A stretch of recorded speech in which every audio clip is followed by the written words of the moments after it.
All right, we'll open this P and Z meeting at 4:30. We've got a couple of things to do today. I think before we go any further, though, we actually have 3 new members on the P and Z. We do. We've got today Jeff Harris and Abram Boucher. Our other new member is Kevin Bernhard, and he is stuck on a job site right now. So he'll Welcome, join guys. us next Appreciate month. you guys stepping up and serving. Thank you. And I think we'll also next month, you and I talked, I think we'll put on the agenda chair and vice chair Right. elections next Right. month. And hopefully we'll have David. David Lipscomb's not here. He's sick. He's under the weather. So, all right, so we'll go immediately to our first thing on our agenda, which is the minutes from the December 2nd meeting. Did everyone get a copy and review the minutes? Make a motion to approve. Any other comments? Jeff, you wouldn't have been there. I'll second, since I got them, if you want me to. David, were you okay with them? Yeah, I'm fine. Okay, so we have a motion and a second to approve the minutes. All in favor, raise your hand. All right, the motion passes. And Chairman, I'll take one more chance for the new members, just to remind them, these minutes are action minutes. So you'll see they're very, very vague. The video that goes on the city website is also part of that official record. For those looking at the past meetings, once we've gone to this system, which has just been since October. With this new system, you can actually pull the video up, click on the agenda, and it timestamps and goes right to the video. So the minutes have gotten a little less detailed because that full video is part of the record. So, I would also mention, the new people on the board, that we only meet once a month unless there's a special meeting, and it's extremely important that you make these meetings. You know well ahead of time when the meetings are gonna be. And having 7 members, it's important that we have everybody here. So hopefully everyone is aware of that. Go ahead. Just a point of order. Robert's rules are hardest way back when. Can you second or vote on action if you weren't at a meeting? yes, you can. All present members are eligible for motions, seconds, and votes. Good, okay. Actually, all present members, unless you're recusing, must vote. Very well. So, thank you. All right, our second item on the agenda, consideration and final action for a preliminary plat, 534 Industrial Park, case 2021-078. You want to take us through this, Drew? It's a preliminary plat for 17.083 acre tract of land out of the Samuel L. Wallace Survey number 112, abstract 360, Kerr County, Texas.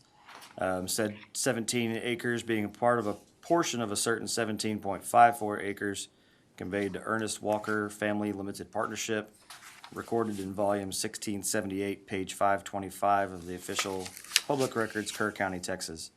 Generally located at the northeast corner of Loop 534 and Landfill Road. Here's a quick aerial of the shot, or excuse me, not aerial, but topo map of the property. Obviously, the property there highlighted in red is the plat. There's a smaller aerial showing, from the high school down to the water treatment plant along Loop 534, and the plat there. It's an 8-lot non-residential plat. Staff has reviewed this. We do have a handful of conditions. We'll go through those real quick and then answer any questions. They'll need to provide a turnaround at the stub street to meet fire department requirements. There are multiple options in the fire code of how that looks. So as they go through their construction, civil engineering plans, they'll need to respond to that condition. Provide a looped water system or make arrangement with the engineering department for a temporary blow-off valve. I believe engineers have already talked. They've got a plan moving forward to address that condition with the civil plans as well. Confirm all easement locations and widths with the utility providers. Provide approval from Txdot for the proposed street entry off Loop 534. This condition shall be provided prior to the application for construction plans. And work with the engineering to provide ownership and maintenance language for the drainage easement areas on the plat. Staff recommends approval with those 5 conditions, and I'd be pleased to answer any questions. Anybody have any questions? Mr. Hamilton is here with any answers to any questions we might have. Questions? Can you put the other plat back up. Is that street go through to the adjacent property? They've got it stubbed out, but we don't have any proposal on that adjacent property at this time. So like I said, that street stub is beyond the length that requires a fire department turnaround, either another cul-de-sac, a hammerhead, or some other variation. They can shorten that street back to just the main cul-de-sac.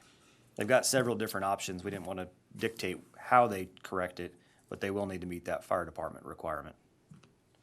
So the cul-de-sac is sufficient for a turnaround at this point, or? No, mouse here. So if they end the street at the cul-de-sac, it would be sufficient. But this second street stub going to the northwest exceeds the 150-foot dead-end requirement. So they would need another either temporary or permanent turnaround here. If it continues, it could be a temporary, or they can shorten that street stub to less than 150 feet, and then it would meet fire department code requirements. So before it goes to final, it'll have to have some. That's correct. Yeah, they'll address that in their paving plans and their paving design. So city engineer's office, when they get their civil construction plans, they'll review that with that condition. Any other questions? Well, being there are no other questions, I will entertain a motion to approve the preliminary plat subject to the conditions attached by the city. Motion to approve. So we have a motion to approve. I'll second. We have a second. We have a motion to approve and a second. All in favor, raise your hand. Motion passes unanimously. So we'll move on to 3A. Oh, go ahead. Annexation and zoning for Comanche Trace, an annexation or an ordinance to annex into the city of Kerrville incorporated limits with a zoning classification of R2 medium density residential. The following parcels: a 62.062 acres located in the William Watt Survey number 64, abstract 636 or 363. William Watt Survey number 65, abstract 364. The Thomas Jackson Survey number 394, abstract 212, and a 20.8 acres located within the William Watt Survey number 66, abstract 365.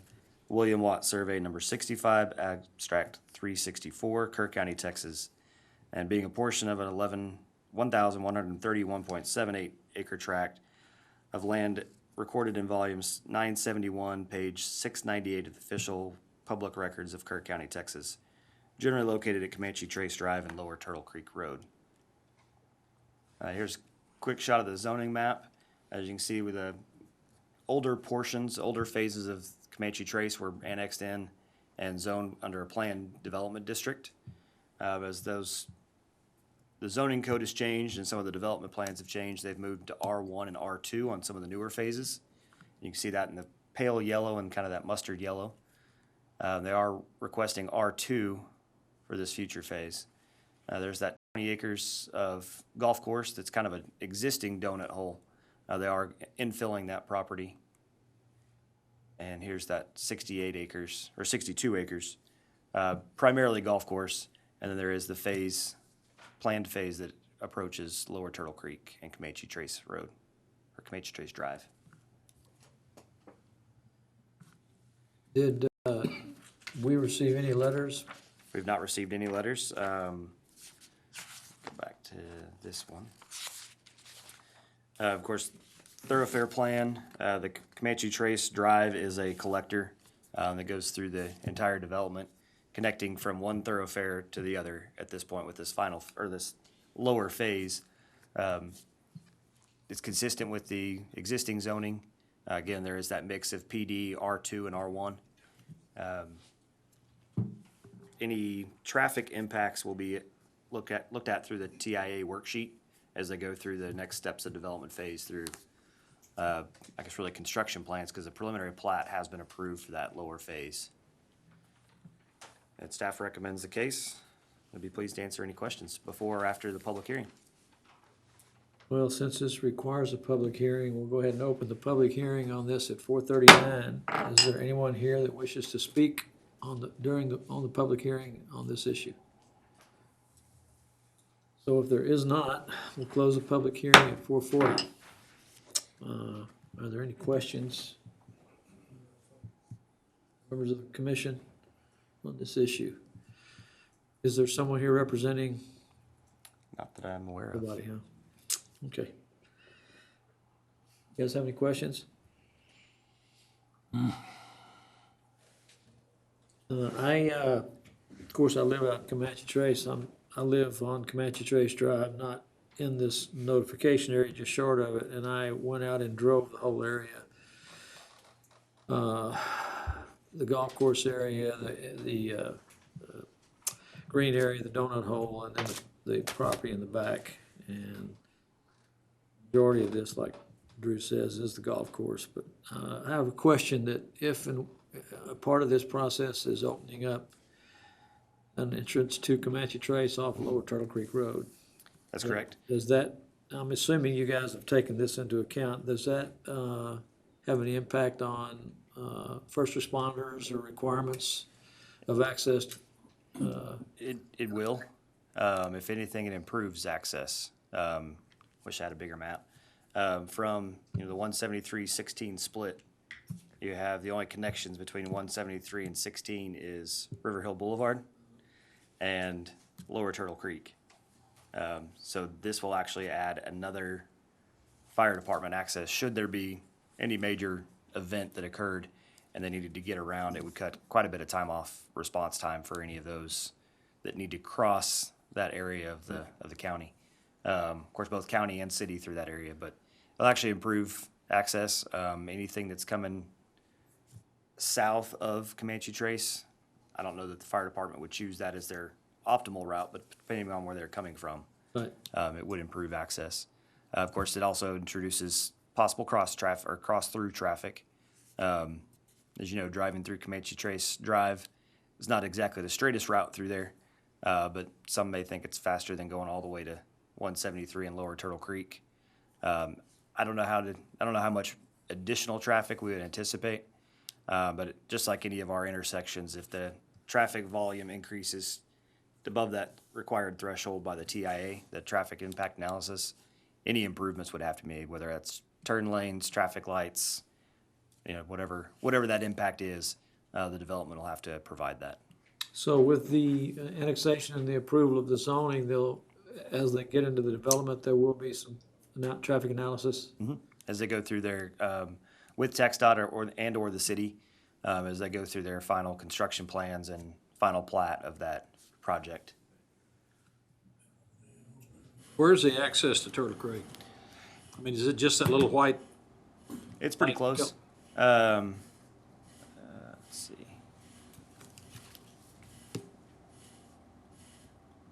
Right down here. So if you can kind of follow this, you can see the dirt trail. It's kind of hard on this aerial, but comes through right Road about is there. almost in now, David. Okay, all right. I did not drive. Well, you can't tell it there, but the road is almost in. Yeah, it carries down here, picks up just a little bit there, and then there is a pretty good dirt road that's been traveled for maintenance and whatnot. Yeah, and they've cut the road. But so this is Comanche Trace Drive, and then it turns tees into this Pinnacle? Well, it goes Yes. past where Pinnacle is going to be continued down, and Comanche Trace is gonna come around and tee, you're right, with Pinnacle and go all the way out the back. Here? Yeah. Okay. You've seen all that? And you Yeah, think you're yeah. comfortable with it? Yeah, I think it's an improvement. So there's the master plan. Comanche Trace Drive continues behind these existing lots Right. and comes around that intersection there at Pinnacle Club and comes down. And that is part of their current master plan. Right. Yeah, I would think, you're gonna pick up traffic off Turtle Creek and back up in there that's going to the interstate, Right. not wanna go through town. Right. It's likely. But again, And the high school traffic, the same things we talked about on River Hill Boulevard when they were talking about. Yeah. Yep, there will be some that go that route. Like I said, obviously, it's gonna be timing and what's faster, what's Right, you better won't pick up patrol, any different eastbound speed. traffic because they still take Turtle Creek all the way around to 173, and you probably won't pick up much westbound, but you will pick up, Yeah. Those going north. into town. yeah. In town or the Think they interstate. can gain time going through there, whatever else. Yeah, okay. Anybody else? Any other questions? Comments? All right. If there are no other comments, I'll entertain a motion to approve annexation of the land and the R2 zoning. Motion to approve. Motion to approve. We have a second? Second. We have a motion and a second. All in favor? Raise your hand. All right. Passes. Staff report? Next meeting is February 3rd. That's all we have for you right now. February 3rd. Anybody? Oh, have- come on. Yeah, Yes, sir. something else. What if I could take a moment to give you some information about, Certainly can. We need all the information we can get. You can, Mr. Hamlin, you can go right there, or you can go right there. Either way. I'm a little bit too old to be doing this project at the landfill, so I've got Joe Cantu from the Ramrod, he can take care of everything. But it's amazing to me what's happened is I've got 5 people that want to move in. And That is amazing. one of them is, for instance, Fritztown Outfitters. They're an off-road outfitting place in Stonewall. And they'll be bringing 16 jobs, pay $25 an hour. Another one is a custom granite countertop company. They want to bring a computerized place in, and they'll have 20 employees. And another's, those are all from outside the area. We have a plumber and an electrician and an air conditioning company. They want to relocate their offices there. Amazing. And we've got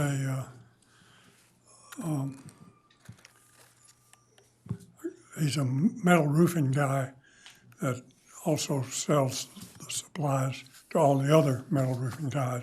They presently have to go to San Antonio to pick up an awful lot of their stuff. So the demand's really out there, and the only barrier we have right now is the zoning is C2, and the outfitter is going to be in a C3 tenant. And it's kind of an anomaly for a C3 because they're non-polluting, they don't do engines or anything. Sure. They're just outfitters. We'll be coming to you on February the 3rd for approval of their project, and looks like it's going to be filled up for and get the road in. That's fantastic. Well, we appreciate you doing it. Well, I'll be here, and I didn't ask for any kind of help. Land's gonna sell for enough, I think it'll be okay, so.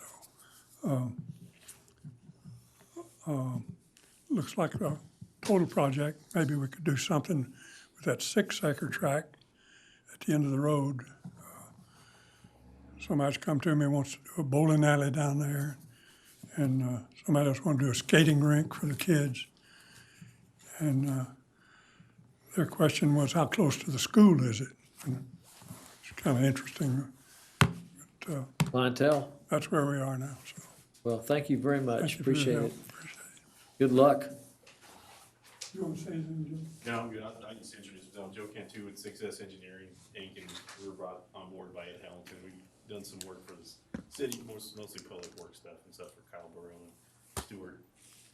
But we also do, we're a civil firm, so we do some other stuff too. So I want to introduce myself. Thank you very much. Look forward to seeing the project. Yes, sir. That's all we have. That's it. This meeting is adjourned at 4:49.